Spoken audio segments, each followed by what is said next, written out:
আল্লাহ বলছেন সারা পৃথিবীতে যত প্রেম আর ভালোবাসা আছে তার 4 নম্বরে আছে ওয়াজওয়াজুকুম, তোমার বিবি হলো তোমার মোহাব্বতের জিনিস। বন্ধুরে আমার, মাকেও ভালোবাসা লাগবে, বাপকেও ভালোবাসা লাগবে। তাই বলে আপনার বউ বলে তাকে আপনি অপমান করতে পারবেন না, আপনার বউ বলে তাকে আপনি ছোট করতে পারবেন না। কারণ হলো এই, সারা পৃথিবীতে যে সুখ যে আনন্দ আপনার মা আপনাকে দিতে পারবে না, আপনার বোন আপনাকে দিতে পারবে না।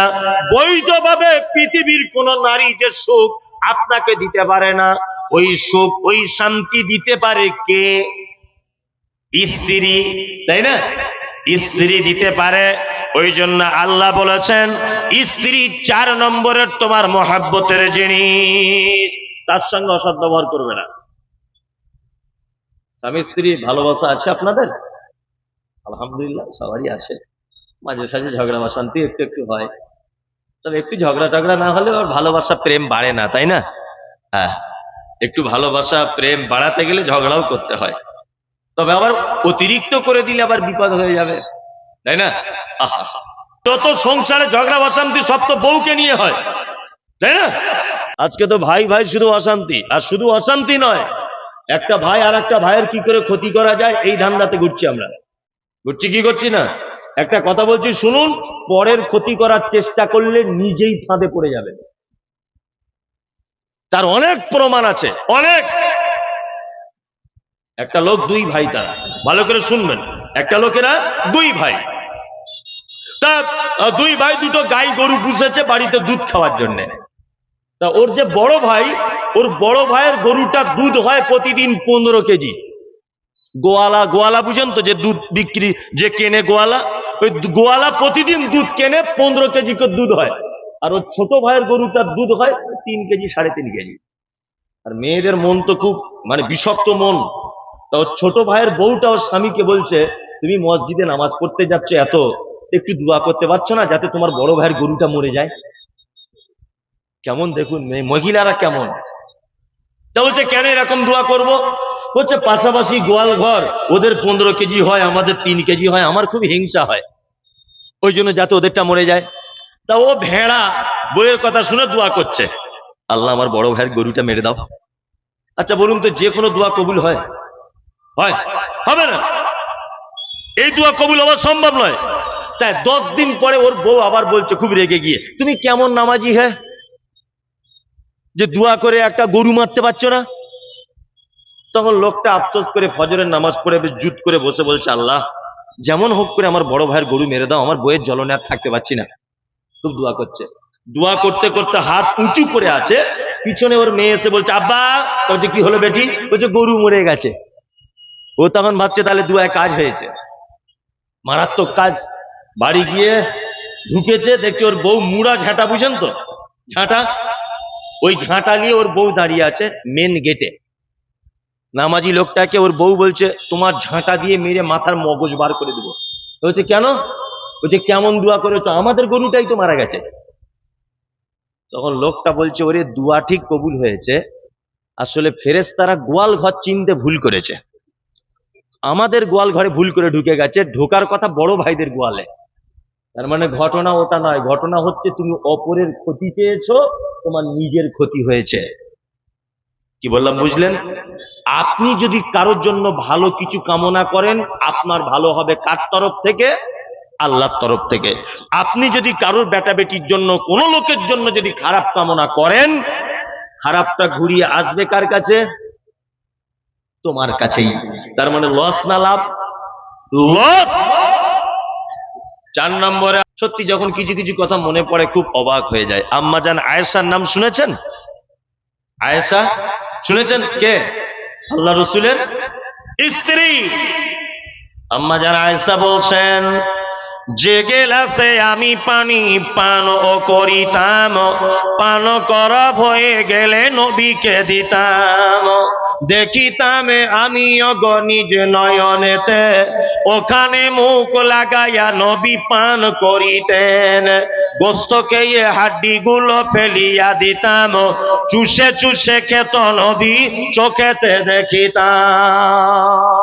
আল্লাহ, এত প্রেম ছিল। আম্মাজান আয়েশা বলছেন, আল্লাহর নবী আমাকে এত ভালোবাসতেন, আমি গেলাসে পানি পান করেছি, গেলাসটা রেখে দিয়েছি, আমি আড়াআড়ি চোখে দেখেছি আল্লাহর নবী ওই গেলাসটার ওই জায়গাতে মুখ লাগিয়ে আবার পানি পান করছেন। এত প্রেম ছিল। আম্মাজান আয়েশা বলছেন কি, গোস্ত খেয়ে হাড্ডি গুলো ফেলিয়া দিতাম, চুষে চুষে খেত নবী চোখেতে দেখিতাম। আল্লাহ, আমি গোস্ত খেয়ে হাড্ডিটা দস্তরখানের উপরে ফেলে দিতাম, আল্লাহর নবীকে দেখেছি ওই হাড্ডিটা আবার মুখের উপরে নিয়ে চিবিয়ে চিবিয়ে রস বার করে করে খেতেন। আপনার স্ত্রী আপনার আটু খায়? হারাম খজ্জা পিড়ি টানে সারাদিন, মুখের যা গন্ধ, ছি ছি ছি ছি। ওর পাশে যে থাকে এটাই ওর কপাল ভালো। কি বললাম বুঝলেন? ছি ছি। ফজরের নামাজ পড়ার সময়তে আজান দিয়েছে মুয়াজ্জিন, আসসালাতু খায়রুম মিনান নাওম। ঘুম ভেঙে গেছে, ওর উচিত কি? ঘুম থেকে উঠে একটা নামাজের উচিত কি? নামাজের উচিত দাঁতন করতে করতে, মেসওয়াক করতে করতে মসজিদে যাবে, তাই না? ও মেসওয়াক বাদ দিয়ে ও বিড়ি ধরিয়ে বাড়ি থেকে টানতে টানতে শুরু করেছে, মসজিদের গেটে গিয়ে ফেলছে। শীতকালে কোন রকম অজু করে আর একটা ভালো নামাজির পাশে দাঁড়িয়ে গেছে। এরকম আছে না নেই? আছে। আল্লাহ, তো নিজের নামাজ হয় না, আরো 5টা নামাজি সর্বনাশ করে। ঠিক বলছি না ভুল বলছি? এরকম লোক আপনাদের বিহারে নেই, কাটিহারে, আমাদের ওদিকে আছে। না আমি বলবো না এদিকে আছে, বললে মারবে। আমি ভুল কাজ করি, আমি বলবো না। আজওয়াজুকুম, আল্লাহ বলছে 4 নম্বরের ভালোবাসা তোমার কি? তোমার স্ত্রী। ওয়া আমওয়ালুন ইকতারাফতুমুহা ওয়া আজওয়াজুকুম আশিরাতুকুম, তোমার নিকট আত্মীয়, নিকট আত্মীয় তোমার ভালোবাসার জিনিস। ওয়া আমওয়ালুন ইকতারাফতুমুহা, তোমার উপার্জিত সম্পদ, তোমার টাকা পয়সা, এগুলো কি ভালোবাসার জিনিস নয়? ওয়া তিজারাতুন তাকশাউনা কাসাদাহা, আল্লাহ বলে তোমার সম্পদ এটা তোমার প্রেমের জিনিস, ভালোবাসার জিনিস। ওয়া মাসাকিনুন তারজাউনাহা, তোমার বাড়ি হচ্ছে তোমার ভালোবাসার জিনিস। আহাব্বা ইলাইকুম মিনাল্লাহি ওয়া রাসূলিহি ওয়া জিহাদিন ফি সাবিলিহি ফাতারাব্বাসু হাত্তা ইয়াতিয়াল্লাহু বিআমরিহি ওয়াল্লাহু লা ইয়াহদিল কওমাল ফাসিকিন। আল্লাহ বলছেন তোমার টাকা, তোমার বাড়ি, তোমার বিবি, তোমার আব্বা মা, তোমার সম্পদ, তোমার আত্মীয়, তোমার ভাই, সমস্ত কিছু থেকে আহাব্বা ইলাইকুম মিনাল্লাহি, আল্লাহকে ভালোবাসা লাগবে। ওয়া রাসূলিহি, তারপরে পরে আমার রসুলকে ভালোবাসা লাগবে। ওয়া জিহাদিন ফি সাবিলিহি, আর আমার রাস্তায় জিহাদ করাটা সব থেকে বেশি ভালোবাসা লাগবে। 3টে জিনিসকে বেশি ভালোবাসা লাগবে। কটা জিনিস? কটা? 3টা। 1, আল্লাহকে বেশি ভালোবাসা লাগবে। 2, তারপরে ভালোবাসা লাগবে কাকে? রাসূলকে। 3, তারপরে ভালোবাসা লাগবে কাকে? আল্লাহ রাস্তায় জিহাদ করাটাকে। কি বললাম বুঝলেন? জিহাদ মানে কি? একদম ইয়েস, চেষ্টা কর। বাংলাদেশের একজন আছে, তার নাম বলছে কি আবু তোহা মোহাম্মদ আদনান। নাম শুনেছেন? আবু তোহা মোহাম্মদ আদনান। ও এখন জিহাদের ব্যাপারে যুবকদেরকে এত রকম ভাবে সাজিয়েছে, বলছে এখনই খোরাসানে চলে যেতে হবে, এখনই গাড়ি করে প্লেনে করে ফিলিস্তিনে চলে যেতে হবে, গিয়ে ইসরায়েলের বিরুদ্ধে লড়াই করতে হবে। এইসব উক্তি তার। কি বললাম বুঝলেন? আবার ইদানিং সোশ্যাল মিডিয়াতে আপনারা দেখতে পেয়েছেন যে সালাফি মানহাজদের উপরে থুতু নিক্ষেপ করেছে। দেখেছেন এটা সোশ্যাল মিডিয়াতে? দেখেননি? যে সালাফি আলেমরা অর্থাৎ যারা সহিহ হাদিস এবং কোরআন যারা মেনে চলে, এরা বলছে ইহুদিদের পক্ষে নিয়েছে আর ইসরায়েলের মাজলুমদের বিপক্ষে।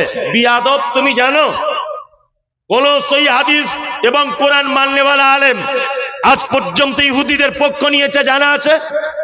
নেই। সর্বক্ষণ বরঞ্চ যারা আহলে হাদিস অর্থাৎ যারা সহিহ হাদিস এবং কোরআন মেনে চলে, তারা কুনুতে নাজেলা পড়েছে সব সময়তে ফিলিস্তিনিদের জন্য। কি বললাম বুঝলেন না?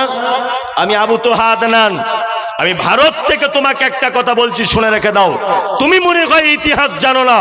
ভারতবর্ষের উইলিয়াম ক্যাম্বেল যখন পবিত্র আল কোরআনের 25টি আয়াতের বৈজ্ঞানিক তত্ত্ব সহকারে ভুল প্রমাণ করতে চেয়েছিল, তখন তোমার মতো দুই মুখ সাপ, তোমার মতো কোন বেদাতি, তোমার মতো কোন দেওবন্দি, তোমার মতো কোন পীর পূজারী, তোমার মতো কোন মাযহাবী উইলিয়াম ক্যাম্বেলের সঙ্গে মোকাবেলা করতে পারেনি। আমাদের ভারতবর্ষের মুম্বাইয়ের রত্ন, তার নাম ডাক্তার জাকির নায়েক, তিনি সর্বপ্রথম মোকাবেলা করেছিলেন সালাফি মানহাজের একজন লোক। তোমার মনে হয় জানা নেই যে তোমার দেশ বাংলাদেশ, বাংলাদেশের মাটিতে কিছুদিন আগে একটা নাস্তিকের জন্ম হয়েছিল, তার নাম আসাদ নূর। আসাদ নূর হযরত মুহাম্মদ সাল্লাল্লাহু আলাইহি ওয়াসাল্লাম সম্পর্কে মন্তব্য করেছিলেন, আম্মাজান আয়েশার ব্যাপারে মন্তব্য করেছিলেন। তোমার দেশের একটা নাস্তিক, অথচ তোমার দেশের একজন আলেম আসাদ নূরের পক্ষে বা বিপক্ষে দাঁড়াতে পারে নি। আসাদ নূরি যুক্তিকে খণ্ডন করতে পারেনি। আসাদ নূর যখন চরম পর্যায়ে মুহাম্মদ সাল্লাল্লাহু আলাইহি ওয়াসাল্লামের বিপক্ষে যখন কটু কথা বলেছে, তখন তোমার মতো মাজার পূজারি হুজুর, তোমার মতো বেদাতি হুজুর, তোমার মতো দেওবন্দি, তোমার মতো মাযহাবী একজনা কেউ আসাদ নূরের সঙ্গে লড়াই করতে পারেনি। আমাদের ভারতবর্ষের পশ্চিম বাংলার জেনারেল শিক্ষিত ছেলে, তার নাম বিরাদার রাহুল। বিরাদার রাহুল তার উত্তর জবাব দিয়েছে। কি বলছি না? বিরাদার রাহুল, বিরাদার রাহুল তোমাকে ধন্যবাদ জানাই। বিরাদার রাহুল, অবশ্যই অন্তরে অন্তরের স্থল থেকে তোমাকে ধন্যবাদ জানাই যে সারা ভারত, পাকিস্তান, বাংলাদেশের কেউ একজন আসাদ নূরকে জব্দ করতে পারেনি, একজন নাস্তিককে। তুমি একজন বাঙালি জেনারেল শিক্ষিত ছেলে আসাদ নূরকে সঠিক জবাব দিয়েছ। তখন আবু তোহা মোহাম্মদ আদনানের মতো লোক কোথায় ছিল? তুমি আজকে এসেছো, তুমি আজকে এসেছো সালাফি মানহাজের উপরে থুতু নিক্ষেপ করতে? বিয়াদব, তুমি জানো সালাফি কারা? তুমি জানো সালাফি হচ্ছে তারা যারা সহিহ হাদিস এবং কোরআনের কাছে নিজের মাথাকে পর্যন্ত কেটে দিতে পারবে, কিন্তু বেদাতের সঙ্গে আপোষ করবে না। খুব সাবধানে কথা বলবেন একদম। আমি আগে বলেছি যে পৃথিবীর একটা সব থেকে নিকৃষ্ট দেশ যদি আমার চোখে থাকে, তার নাম বাংলাদেশ। যত রকমের ভণ্ডামি বাংলাদেশে হাসিনা সরকার, আজকে মোবাইলে দেখছিলাম আমি, আজকে হাসিনা বলছে, ওদের ইলেকশন চলে এসেছে, তা বলছে আমি নৌকা মার্কাতে দাঁড়িয়েছি। নৌকা মার্কা হচ্ছে বঙ্গবন্ধুর একটা বিশাল পরিচিতি, বঙ্গবন্ধুর এটা ওটা, আপনারা সকলেই নৌকা মার্কায় ভোট দেবেন। এটা জাতা নৌকা নয়, এটা নূহ নবীর নৌকা। মনে মনে বলছি, তোর মতো বেঈমান আর সারা পৃথিবীতে কোনো মুখ্য প্রধানমন্ত্রী আছে যে আলেমদেরকে বিনা দোষে জেলখানাতে বন্দী করো? তোমার মতো হাদিস কোরআনের দুশ্মন আর পৃথিবীর বুকে কোনো প্রধানমন্ত্রী নেই। আজকে ইলেকশন এসেছে আর বাংলাদেশের গরিব মানুষদের ভোটগুলো লুট করার জন্য তুমি এখন ঘোমটা দিয়ে বলছো এটা নূহ নবীর নৌকা। তোমার নৌকাতে আমি পেচ্ছাপ করি, তোমার নৌকাতে। বিয়াদব কোথাকারে। সারা জীবন আলেম ওলামাদের জেলখানাতে ভরে রেখে, দিলওয়ার হোসেন সাইদিকে জেলখানাতে ভরে রেখে, আর আপনার বাংলাদেশের প্রখ্যাত আলেম মানে আব্দুর রাজ্জাক বিন ইউসুফ কোটি কোটি টাকার মামলা দিয়েছেন, আপনার মুজাফফর বিন মুহসিন জেলখানাতে বন্দী করে রেখে দিয়েছিলেন। লজ্জা করে না? লজ্জা করে না? এখন ইলেকশনের সময় এসে আপনি বলছেন নৌকা নূহ নবীর নৌকা। ভণ্ড কোথাকারে। তোমার নৌকা ডুবে যাক, তোমার নৌকা ডুবে যাক বাংলাদেশের, তাহলে আলেমদের উপরে অত্যাচার কমবে। কি বললাম বুঝলেন না? আমরা চাই যে হাসিনার নৌকা ডুবে যাক। এখন ভোট পাওয়ার জন্য বলছে যে এটা নূহ নবীর নৌকা। ভণ্ড কি আর গাছে ধরে? যত ভণ্ডামি দেখবেন সব বাংলাদেশ। কি বললাম বুঝলেন না? যত ভালো স্বপ্ন খারাপ স্বপ্ন সব বাংলাদেশের দেখে। কিছুদিন আগে ওই মুফতি কাজী ইব্রাহিম স্বপ্ন দেখেছিল কিছুদিন আগে যে ইমাম মাহাদি চলে এসেছে, ইমাম মেহেদি চলে এসেছে, ও স্বপ্ন দেখেছে। আবার পাকিস্তানের কে একজন দাবি করেছে ইমাম মেহেদি বলে, জানেন না, ভাইরাল করেছে বাংলাদেশের লোক। মানে যত রকমের ভণ্ডামি সব বাংলাদেশের। তবে আলহামদুলিল্লাহ বাংলাদেশের মাটিতে সহিহ হাদিস এবং কোরআনের অনেক কাজ হচ্ছে, হচ্ছে না? হচ্ছে। তার একটা প্রমাণ হচ্ছে এই, আপনারা জানেন যে কি আলেমটার নাম ভুলে গেলাম, কি আজাদি,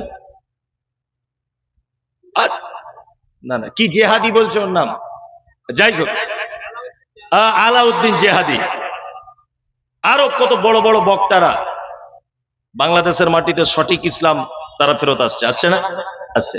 আপনারা দোয়া করুন ইনশাআল্লাহুল আজিজ সারা দুনিয়া থেকে শিরিক বিদআত একদিনের জন্য পুরো মুছে যাবে ইনশাআল্লাহ, একদম মুছে যাবে। যে কথা বলতে বলতে এত দূর এলাম।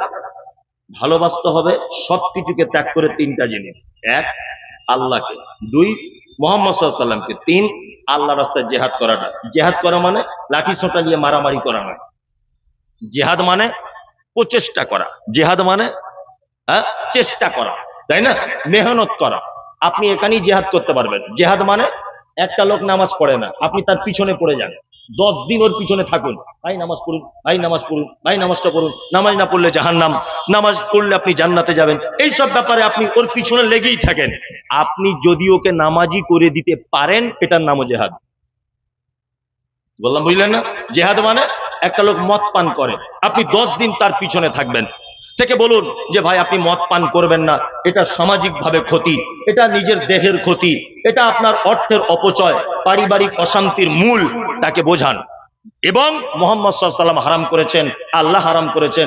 লোকটাকে 10 দিন বুঝিয়ে কোনো একদিন দেখবেন লোকটা মদ ছেড়ে দিল, তখন এটার নাম জিহাদ। কারণ এটা আপনি তার উপরে চেষ্টা চালিয়েছেন, সংগ্রাম করেছেন এই ব্যাপারটার জন্য, আপনি একজন মুজাহিদ। কি বললাম বুঝলেন?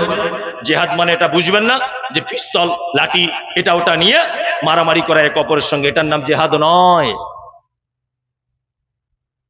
এইবার আপনাদের সামনে আমি বলছি, আল্লাহ তাআলা বলছেন ফাতারাব্বাসু হাত্তা ইয়াতি আল্লাহু বিআমরিহি আল্লাহু লা ইয়াহদিল কওমাল ফাসিকিন।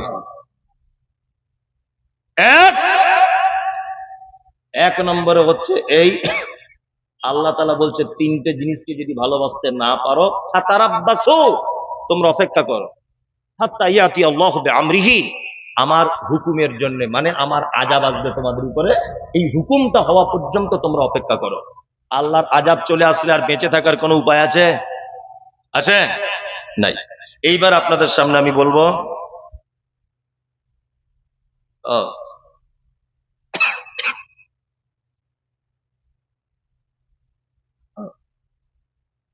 কে কি এগুলো জিজ্ঞেস করেছে?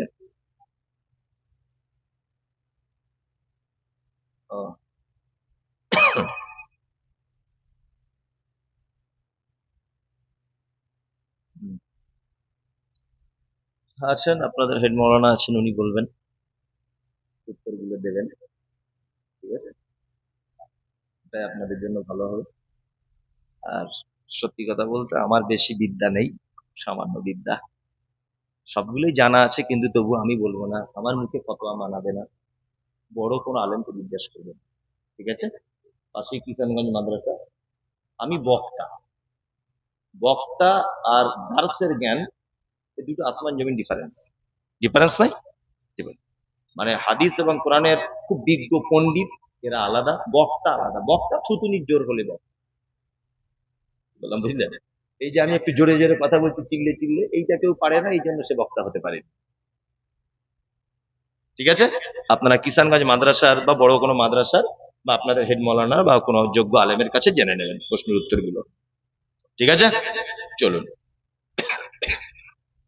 যাই হোক, তাহলে আপনাদেরকে এতক্ষণ পর্যন্ত বললাম। এবার আপনাকে বলবো যে আল্লাহর নবী সাহাবীরা কেমন আল্লাহর নবীকে ভালোবাসতেন। খুব চমৎকার কয়েকটা কথা আপনাদেরকে এবার বলে দিচ্ছি। ইনশাআল্লাহুল আজিজ আমরা একটা একটা করে শুনবো, আমল করার চেষ্টা করবো ইনশাআল্লাহ। আমাকে 10টার দিকে তোলা উচিত ছিল, বুঝলেন তো? মানে 12টা বাজলে মানুষ আর এমনি থাকতে চায় না, শীতকাল তো, একটা ভেজে গেলে মানুষ বাড়ি চলে যায় আস্তে আস্তে করে। চলুন, আচ্ছা ওহুদের যুদ্ধ হয়েছিল কত হিজরিতে জানা আছে? হ্যাঁ, 3, ঠিক 3 হিজরিতে ওহুদের যুদ্ধ হয়েছিল, 3 হিজরিতে। ওহুদের যুদ্ধের আগের দিন, মানে সাহাবীরা নবীকে কত ভালোবাসতেন দেখেন, ওহুদের যুদ্ধের আগের দিন বিকাল বেলাতে আল্লাহ নবী সাল্লাল্লাহু আলাইহি ওয়াসাল্লাম একজন সাহাবীর বিবাহ পড়িয়েছিলেন, তার নাম হানজালা রাদিয়াল্লাহু তাআলা আনহু। হানজালার বিবাহ পড়িয়েছেন। এখন কি বলছেন, মানুষ থাকবে না, 12টা বেজে গেলে থাকে। হানজালা রাদিয়াল্লাহু তাআলা আনহু বিবাহ পড়িয়েছেন কে? আল্লাহ রাসূল। এবং বিবাহতে খুশি হয়ে সাহাবীদের ভিতরে খেজুর বিলি বন্টন করেছেন, খেজুর বিলি বন্টন করেছেন। চলুন, আল্লাহ নবী সাল্লাল্লাহু আলাইহি ওয়াসাল্লামের সাহাবী হানজালা স্ত্রীর সঙ্গে রাতের বেলা শুয়ে আছেন এক বিছানাতে, এবং স্বামী স্ত্রী মিলনও হয়েছে। গভীর রাত্রে বিশ্ব নবী মুহাম্মদ রাসূলুল্লাহ সাল্লাল্লাহু আলাইহি ওয়াসাল্লাম উহুদের যুদ্ধের ডাক দিলেন। হানজালা নবীজির যুদ্ধের ডাক শুনে তাড়াতাড়ি করে উঠে পড়লেন। উঠে স্ত্রীকে ডেকে বলছেন, স্ত্রী, আল্লাহর নবী যুদ্ধের জন্য ডেকেছেন, আমি আর 1 মিনিট বসে থাকতে পারবো না, আমি চলে যাব, আমি চলে যাব। চলে এলো, যুদ্ধতে চলে গেলেন হানজালা। আপনারা জানেন যে এই যুদ্ধতে আল্লাহ নবী সাল্লাল্লাহু আলাইহি ওয়াসাল্লামের 70 জন প্রাণ প্রিয় সাহাবী শহীদ হয়েছিলেন। তার ভিতরে আল্লাহ নবী সাল্লাল্লাহু আলাইহি ওয়াসাল্লামের আপন চাচা, নাম হলো তার হামজা, এই যুদ্ধতে শহীদ হয়েছিলেন, নাম তার মুসআব বিন উমাইর, এই যুদ্ধতে শহীদ হয়েছিলেন, নাম তার হানজালা। আল্লাহ নবী সাল্লাল্লাহু আলাইহি ওয়াসাল্লাম সাহাবীদেরকে বললেন যে তোমরা এক কাজ করো, যাও তো লাশগুলোকে এক জায়গায় করো। সমস্ত উহুদের মাঠের লাশগুলো এক জায়গায় করা হলো। 2টো লাশকে খুঁজে পাওয়া যাচ্ছে না, 2টো লাশ। এক, নাম তার হামজা, 2, নাম তার হানজালা রাদিয়াল্লাহু তাআলা আনহু।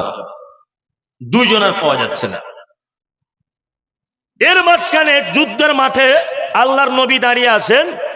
একজন মহিলা পর্দা সহকারে এসে আল্লাহর নবীকে বলছেন, আল্লাহর নবী, আপনি কি আমাকে চিনতে পারছেন? আল্লাহ রাসূল বলছেন, না, চিনতে তো পারছি না। তখন মহিলা বলছেন, আল্লাহ রাসূল, আপনি কি গতকাল বিকেল বেলা কারোর বিবাহ পড়িয়েছেন? বলছে, হ্যাঁ, আমি হানজালার বিবাহ পড়িয়েছি। তখন মহিলাটা পর্দার আড়াল থেকে হাতটা বার করে দিয়ে বলছেন, আল্লাহর নবী, এই দেখুন আমার হাতে যে মেহেন্দি দেওয়া দেখছেন, এই মেহেন্দিটা এখনো কাঁচা, শুকায়নি, আমি হলাম সেই হানজালার স্ত্রী। আল্লাহ রাসূল বলছেন, সেটা তো বুঝলাম, তো তুমি যুদ্ধের ময়দানে কেন এসেছ? তোমার স্বামীকে খুঁজছ? মহিলা বলছেন, আল্লাহর নবী, না, স্বামীকে খুঁজতে আসিনি, আপনাকে একটা কথা জানাতে এসেছি। কি? না, আপনি বলেছেন যে যুদ্ধের মাঠে কেউ যদি শহীদ হয়ে যায় তাহলে রক্ত মাখা অবস্থায় ওই জামা কাপড় পরনে থাকার পরেও কবরে দাফন করা হয়। আল্লাহর নবী, আপনাকে আমি একটা কথা বলতে এসেছি, আমার স্বামী যদি আপনার উহুদের ময়দানে শহীদ হয়ে যায় তাহলে তাকে একটু গোসল করিয়ে দেবেন, কারণ আমার স্বামী আমার সঙ্গে রাতের বেলাতে মিলন করেছে।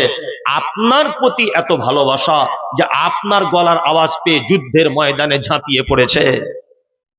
আল্লাহ নবী সাল্লাল্লাহু আলাইহি ওয়াসাল্লাম বলছেন, মহিলা, 70 জন লাশের ভিতরে 2 জনকে পাচ্ছি না। 1 তোমার স্বামী, 2 আমার চাচা, নাম তার হামজা।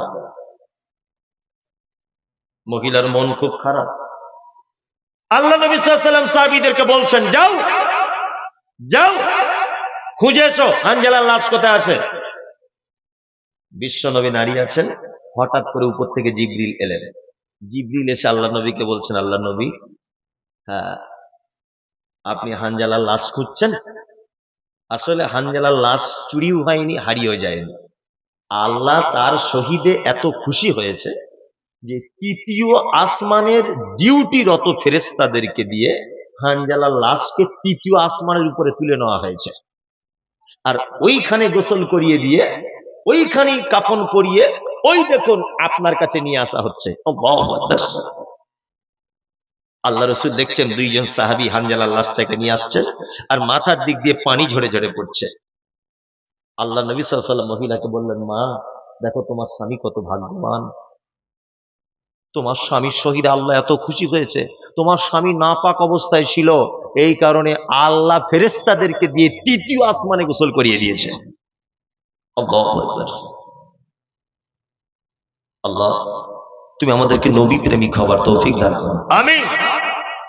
চলুন সাহাবায়ে কেরামগণ আল্লাহ নবী সাল্লাল্লাহু আলাইহি ওয়াসাল্লামকে কতটা ভালোবাসতেন। আল্লাহ তাআলা বলেন, অকালু সামি'না ওয়া তা'আনা। সাহাবীদের চরিত্র কি? আল্লাহর নবী মুখে বলতেন আর সাহাবীরা কে আমল করতে শুরু করে দিতেন। দুর্ভাগ্য যে আমাদের এরকম চরিত্র কে নাই। চলুন নবীকে যারা ভালোবাসেন, এখানে নবীর সঙ্গে দেখা তো আমাদের কারো হয়নি, হয়েছে? হয়নি। কিয়ামতের দিনেও যেন একটু হয়, এই আমলটা অন্তত করব ইনশাআল্লাহ, যে কিয়ামতের দিনেও যেন নবীজির সঙ্গে দেখা হয়। এই আমল একটা ছোট্ট আমল বলে দিই। একটা হাদিস সহিহ বুখারীতে হাদিসটা আছে। এক হাদিস বর্ণনা করেছেন, নাম হলো তার আয়েশা। বাপের নাম কি? বাপের নাম হলো তার আবু বকর। মায়ের নাম হলো কি? মায়ের নাম হলো উম্মে হানি। শুধু এখানেই ক্ষান্ত নয়, বিশ্ব নবী যত মেয়েকে বিবাহ করেছেন সব বিধবাদেরকে বিবাহ করেছেন। একটা কুমারী মেয়েকে বিবাহ করেছিলেন, তার নাম হলো আয়েশা। শুধু এখানেই ক্ষান্ত নয়, বিশ্ব নবী যত বিবাহ করেছেন নিজে পছন্দ করে বিবাহ করেছেন, কিন্তু একটা মেয়েকে আল্লাহ পছন্দ করে নবীর কাছে বিবাহের প্রস্তাব দিয়েছেন, তিনি হচ্ছেন আয়েশা। শুধু এখানেই ক্ষান্ত নয়, বিশ্ব নবী তিনি বলেছেন, আয়েশার সঙ্গে বিবাহ হওয়ার আগে আমাকে 2 বার স্বপ্নের মাধ্যমে আয়েশাকে দেখানো হয়েছে। শুধু এখানেই ক্ষান্ত নয়, যত মহিলা সাহাবীরা হাদিস বর্ণনা করেছেন সব থেকে বেশি হাদিস বর্ণনা করেছেন কে? না আম্মাজান আয়েশা। শুধু এখানেই ক্ষান্ত নয়, আয়েশাকে হাদিসের পরিভাষাতে বলা হয় মুহাদ্দিসা। শুধু এখানেই ক্ষান্ত নয়, আল্লাহর নবী অন্যান্য কোন বিবির নাম আদর করে ডাকতেন না, কিন্তু আয়েশাকে আদর করে ডাকতেন হুমায়রা বলে। হুমায়রা মানে হলো লাল বর্ণের পরিষ্কার। শুধু এখানেই ক্ষান্ত নয়, সারা পৃথিবীতে যত নবী এসেছে, যত রাসূল এসেছে, কোন নবী এবং রাসূলের স্ত্রীদেরকে আল্লাহ সালাম দেয়নি। একজন নারীকে আল্লাহ সালাম দিয়েছিলেন, তার নাম হলো খাদিজা। আর একজন নারীকে জিবরিল আমিন সালাম দিয়েছিলেন, নাম হলো তার আয়েশা। শুধু এখানেই ক্ষান্ত নয়, আয়েশাকে আল্লাহর নবীর বিবির জীবনী পড়লে জানা যায় যে আয়েশা হলো ওই নারীটা যে আল্লাহর নবী মারা যাবার পরে 11,000 মহিলাকে তিনি দ্বীনের শিক্ষায় শিক্ষিত করেছেন। এত তার ডিগ্রি আয়েশা।